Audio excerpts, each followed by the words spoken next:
Magha-harvest na tayo ng mustasa. Ayan, ang lalaki na nila guys. Panghalo natin ng sinigang.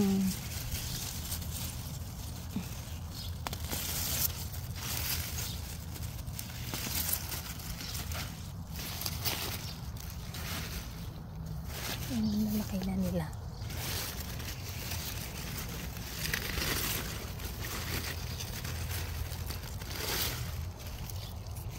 Napakarami.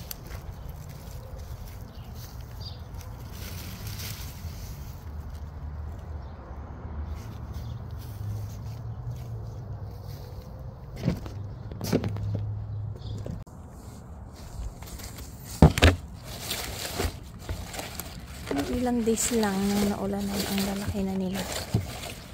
Ayan.